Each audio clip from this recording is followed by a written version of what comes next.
Hi friends, പുതിയൊരു വീഡിയോയിലേക്ക് എല്ലാവർക്കും സ്വാഗതം. ഇന്ന് സിമ്പിളായിട്ടുള്ളൊരു മാങ്ങ ഒഴിച്ച് കറിയുടെ റെസിപ്പി ആയിട്ടാണ് വന്നിരിക്കുന്നത്. അപ്പോൾ ആദ്യം അതിനൊരു അരപ്പ് തയ്യാറാക്കാം. ഒരു മുറി ഇളം തേങ്ങ തിരുമിയത്, ഒരു 3-4 അല്ലി കൊച്ചുള്ളി, 2 പച്ചമുളക് ഇത് ഇട്ടിട്ടുണ്ട്. ഒരു അരപ്പ് തയ്യാറാക്കാൻ വേണ്ടിയിട്ടാണിത്. ഇതിലേക്ക് 1 ടീസ്പൂൺ ചെറിയ ജീരകം ഇട്ട് കൊടുക്കുക. 1 ടീസ്പൂൺ മഞ്ഞൾപ്പൊടിയും കൂടി ഇട്ട് കൊടുക്കുക. ഇതിനി കുറച്ച് വെള്ളം ഒഴിച്ച് നന്നായിട്ട് അരച്ചെടുത്തുകൊണ്ട് വരാം.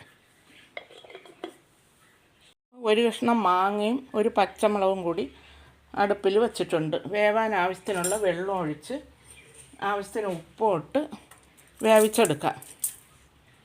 ഇതവിടെ ഇരുന്ന് വേവുന്ന സമയം കൊണ്ട് അരപ്പ് തയ്യാറാക്കി കൊണ്ടുവരാം. മാങ്ങയൊക്കെ നന്നായിട്ട് വെന്തിട്ടുണ്ട്. ഇനി ഇതിലേക്ക് നേരത്തെ അരച്ച് വെച്ച അരപ്പൊഴിച്ച് കൊടുക്കുക.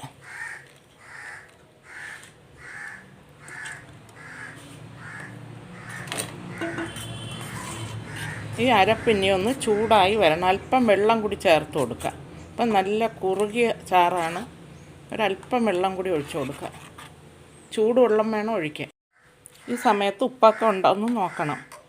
അത് ഉപ്പ് കുറവാണ്, അല്പം ഉപ്പ് കൂടി ഇട്ട് കൊടുക്കുക. അല്പം ഉപ്പ് കൂടി ചേർത്ത് കൊടുത്തിട്ടുണ്ട്. ഒഴിച്ച് കറിയാകുമ്പോൾ കുറച്ച് ഉപ്പ് കൂടി നിൽക്കണം. സിമ്പിളാണ്, തയ്യാറാക്കാൻ എളുപ്പമാണ്. പുളി കുറഞ്ഞ മാങ്ങയാണെങ്കിൽ കുറച്ച് തൈരും കൂടി ചേർക്കുക. ഇത്രയും മതി. ഇനി താളിച്ചൊഴിച്ച് കൊടുക്കുക. അങ്ങനെ സിമ്പിളായ മാങ്ങ ഒഴിച്ച് കറി ഇവിടെ റെഡി ആയിട്ടുണ്ട്. മാങ്ങ ഒഴിച്ച് കറി വിളമ്പുന്ന പാത്രത്തിലേക്ക് മാറ്റിയിട്ടുണ്ട്. ഇനി ഇതിലേക്ക് താളിച്ചത് ഒഴിച്ച് കൊടുക്കുക. വെളിച്ചെണ്ണയിൽ കടുക്, ഉലുവ, ചെറിയ ഉള്ളി, വറ്റൽമുളക്, കറിവേപ്പില ഇത്രയാണ് താളിച്ചത്. അതും കൂടെ ഒഴിച്ച് കൊടുത്ത് നന്നായിട്ടൊന്ന് മിക്സ് ചെയ്യാം.